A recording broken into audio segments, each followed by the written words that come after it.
One October night a few years back, Pam Stone was downstairs watching television with her partner, Paul Zimmerman, when it struck her that their house was unusually cold. Stone and Zimmerman lived just outside Landrum, South Carolina, in an A-frame cabin. Upstairs, in their bedroom, French doors lead out to a raised deck. That week, autumn had finally descended on the Carolinas, killing off the mosquitoes and sending nighttime temperatures plummeting. And the previous evening, the couple had opened those doors a crack to take advantage of the cool air. Now, sitting in front of the TV, Stone suddenly realized that she'd left them open and went up to close them. Zimmerman was still downstairs when he heard her scream. He sprinted up to join her, and the two of them stood in the doorway, aghast. Their bedroom walls were crawling with insects, not dozens of them, but hundreds upon hundreds. Stone knew what they were because she'd seen a few around the house earlier that year and eventually posted a picture of one on Facebook and asked what it was. "That's a stink bug," a chorus of people had told her. Specifically, a brown, marmorated stink bug. Huh, Stone had thought at the time. Never heard of them. Now they were covering every visible surface of her bedroom.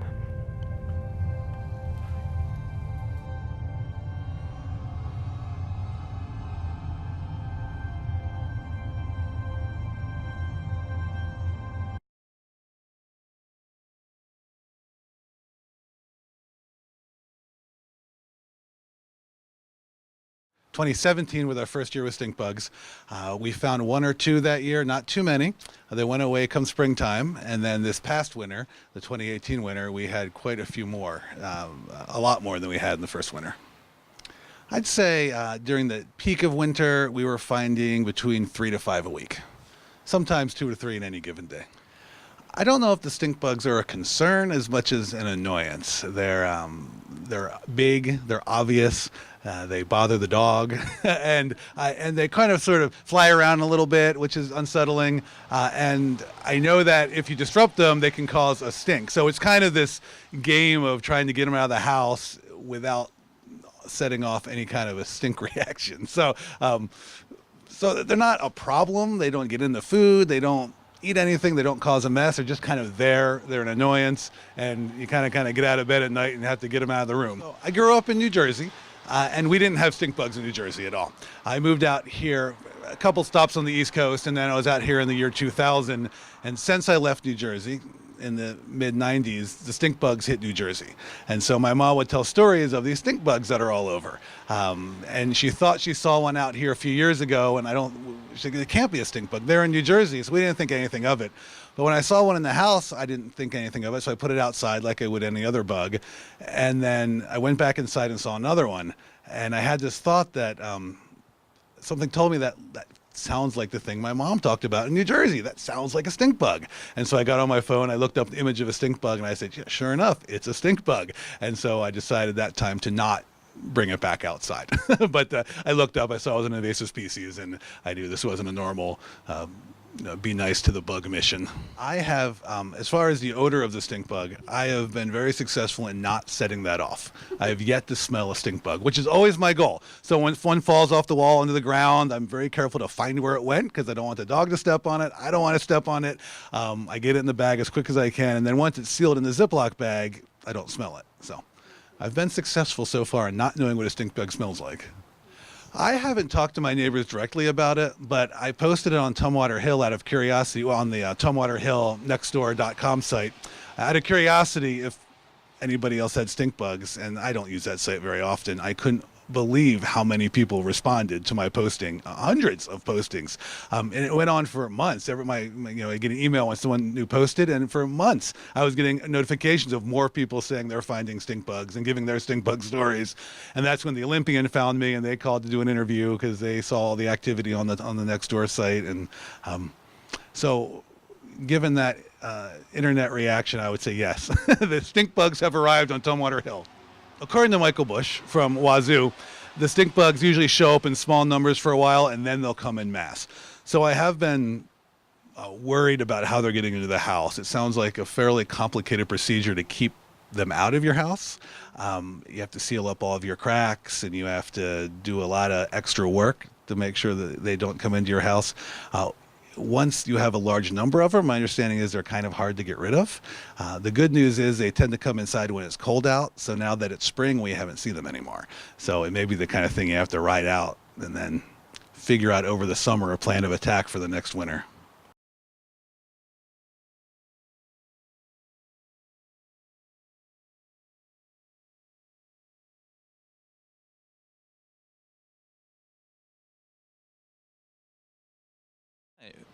Thanks for joining me today. My name is Justin Bush, and I work for the Washington State Recreation and Conservation Office. I'm the executive coordinator of the Washington State Invasive Species Council. The council was created by the Washington State Legislature in 2006 and is responsible for policy level direction, planning, and coordination for managing invasive species throughout Washington and preventing introductions of invasive species that are not yet in Washington. An invasive species is defined as a non-native organism, a plant, an animal, a pathogen, or an insect that is non-native to Washington State that causes damages to the environment or the economy. And invasive species can have impacts on our agriculture, on our recreation, on our infrastructure, and really all aspects of life. When it comes to invasive species, the mantra is to first and foremost prevent the invasive species from becoming introduced. It's the cheapest and most effective way to manage the issue, to make sure that it's not an issue from the start. Second, early detection and rapid response is a great mantra, and that's really the goal of finding the very first introduction and eradicating it or suppressing it fully before it can become widely established. After that, we look at containment, and that's where a species, we didn't find the very first introduction, and it's spreading a little bit. And so we're trying to draw boundaries or zones where we can effectively implement some actions to stop that spread, knowing that we'll maybe never be able to fully get rid of it. And fourth and foremost, at that point, we're really looking at asset-based management. So if a species really has overrun our lines and our ability to prevent it, at that point we need to look at high-value areas such as farms or agricultural areas, and really that's where we focus our management with existing resources to confine it and prevent impacts at those areas. So we're here today to focus on one invasive species, the brown marmorated stink bug, and we'll shorten that and call it BMSB. BMSB is an invasive insect that's native to Asia, specifically to China, to Korea, and Japan. And brown marmorated stink bug, or BMSB, was first introduced to the United States back in the early 90s, and it was first found in Pennsylvania. And we don't really know how it became introduced, but since then it's spread rapidly up and down the East Coast, as well as westward. And it was first detected in the Pacific Northwest in the early 2000s in the city of Portland. And from that time, over the past decade, brown marmorated stink bug has been spreading around population centers up and down the I-5 corridor. This new invader has made its way to Thurston County, and it's rapidly becoming more and more widespread. Throughout King County, Pierce, and really Thurston, that's really where it's booming. It tends to focus and congregate around urban centers, and from there it starts to spread out into the wildlands. And so we're reaching a point where it's definitely spread out of the King County area and up from Portland. And what really the tie is human activity, and so we all need to take precautions to prevent brown marmorated stink bug from entering our homes, entering our RVs and our boats, and then also when we're moving those items to different areas, there are simple actions we can take to prevent that from spreading to new areas. I actually have a personal story about BMSB, and for years following my marriage, I had some wedding gifts stored in a family barn in the affected area in Southwest Washington, and there are a lot of brown marmorated stink bugs in this area. And upon purchasing a home here in Thurston County. My in-laws actually brought the stored wedding gifts to my new home in Tumwater, and with that came brown marmorated stink bug hitchhikers. And so this is a really great example, a personal example, showing how the movement of boxes, of firewood, of recreational vehicles, the movement of anything can be a potential vector for transporting brown marmorated stink bugs. They really are tied directly into human movements and human actions, and so we all need to take actions to prevent spreading them. So lesson learned, the next time I bring boxes from an affected area, I'll actually put them in a room and kind of quarantine it, as it were, allowing time for those insects to emerge so that I can stop them before they make my home their home. So there are many stink bugs found within the United States and within Washington. There are over 200 different stink bugs that we can find in the United States, 51 of which can be found within Washington State. Not all these stink bugs are a problem or a pest. So it's really critical that you are able to take a photo or get a really great identification so that you can be confident that you're facing brown marmorated stink bug. And some of the ways that you can recognize whether or not it is actually brown marmorated stink bug or BMSB will be on the antenna. So if you look at the antenna of the insect, you'll see banding between dark and light colors. And also if you look at the legs, you'll see banding as well. So between dark and light colors on the antenna and the legs. And then looking at the abdomen of the insect, you'll see variations of color between dark and light around the bottom, and that's the marmoration. There's some really great websites that you can consult to look and help you make your identification. And the first and foremost would be the Invasive Species Council's website, invasivespecies.wad.gov. And if you click priority species, there's a whole list of the council's priorities, one of which is BMSB. And on the BMSB page, there are links to other programs where you can learn more about stopping this insect. A really great local resource will be your County Washington State University Extension Office. And then another handy guide is actually available on your smartphone called the Washington Invasives App, or WA Invasives. And so if you have a smartphone, an Android, or an iOS device, you can download our app at no cost. And within that, you see a digital fact sheet that will not only show you how to identify BMSB, but a lot of other invasive species and noxious weeds. And you actually have the ability to take a photo and report them all in that one app. So it's really a one-stop shop. You believe you've spotted brown marmorated stink bug, it's really good to confirm the identity. And so what we always recommend is a really great photo showing the top of the insect and the abdomen, as well as the antenna and the legs, and include something for scale. For this insect, it's not critical to capture a specimen and mail it to your expert. We can confidently identify it using a really good photo. So taking a photo showing the abdomen, showing the key parts, and then either submitting that through the Washington Invasive Species app or emailing your local county extension office. These are really great ways to confirm the ID. And it's worth noting that there's no statewide control program for brown marmorated stink bug, but we have a lot of different reasons why collecting data is important. Not only will it guide future management actions, such as biological control or guiding researchers to the location where we know they are, but it's critical that we track this information to see the spread and to watch trends over time. And then each person that submits a sighting actually gets responded to with technical assistance, providing the best management practices for that species. So we won't be coming to your house to deal with it, but we'll be providing you the correct information to stop this issue on your own.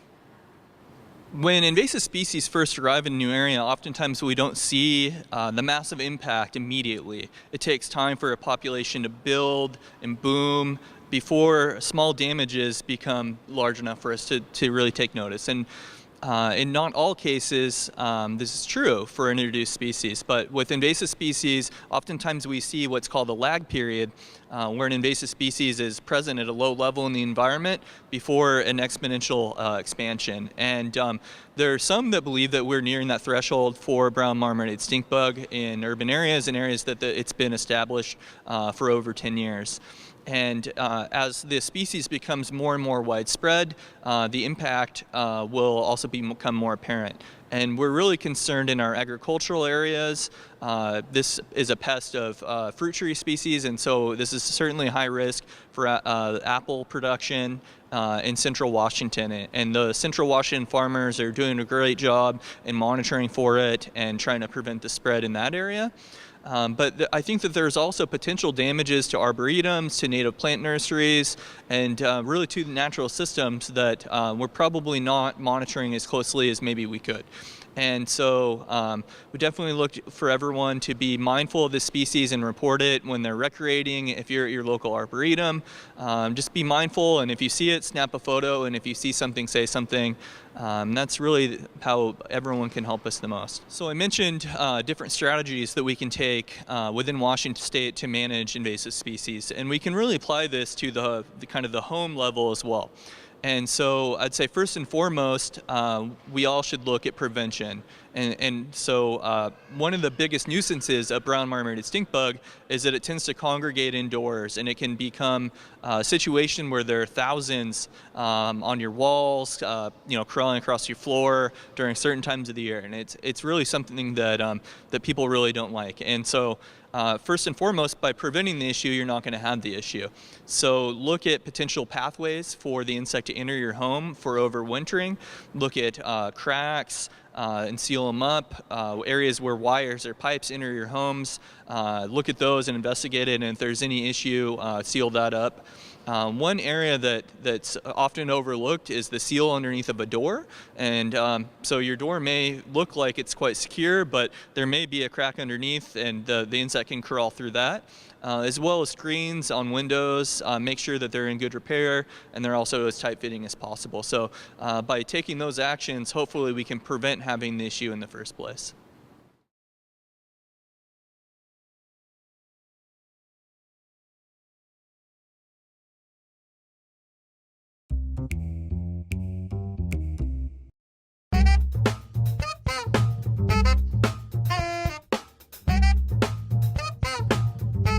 Brown marmorated stink bugs. They've been punishing our plants. They've been vandalizing our vegetables. And guess what? The horde is on my sunflowers. Pretty soon these guys are coming in my house. Hi, I'm the bug guy here for University of Maryland Extension. Today I'm going to talk about E-squared, the exclusion and execution of stink bugs in and around your house. Let's go see how these guys are getting in. These stink bugs are diabolically clever at getting inside. I know this screen is in good shape. I bet there's something wrong with my weather stripping. Even the smallest crack is gonna let these rascals in. Let's see what's up. It's just as I thought. This weather stripping has slipped out. I'm gonna push that up. That looks nice and tight. That'll keep those rascals out. These soffit vents are too small to let stink bugs in, but hey, look at this crack. It's giant. Stink bugs are gonna get in there. I'm gonna have to caulk this baby up. Another way these guys get in houses is where utilities pass in and out. Look at this utility box right here. This is really loose. This is gonna be like a highway for stink bugs. But you know what? A little bit of this foam is gonna keep these guys out.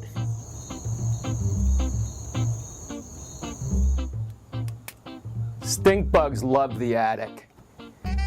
Just look at the size of the holes in this screen. You could drive a Mack truck through there. I'm gonna have to get back up here with window grade screening, put it here, put it on the gable end vents. That'll help keep the stink bugs out.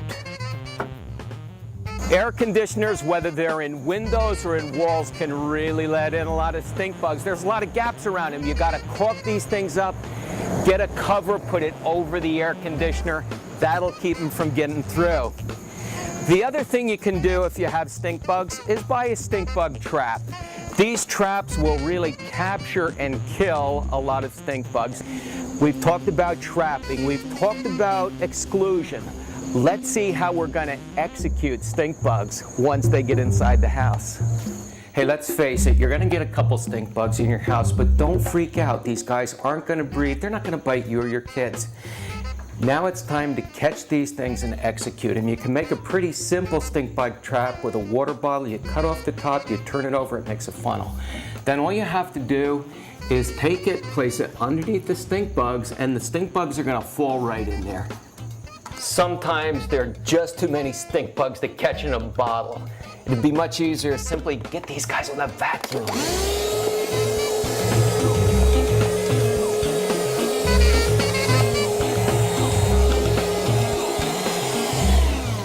All right, we got a vacuum full of stink bugs.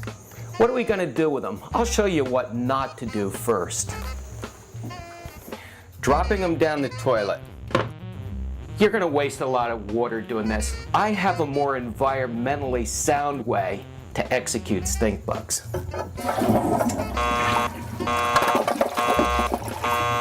Here's an easy way to annihilate stink bugs once you got them in your little trap. Put them in a Ziploc bag, seal it up, toss it in the freezer for a couple days. That'll chill them out. And for all those stink bugs we caught in the vacuum, we're gonna see how well these guys can swim in a bucket of soapy water. Woo, not very well. And for the frozen stink bugs, I got other plans for these guys. For the little stink bugs I caught in my trap, you can either return them to where they came from, just drop them on the ground, or in this case, I'm gonna dump them in my compost pile. So next time, before you come in my house, you better think before you stink.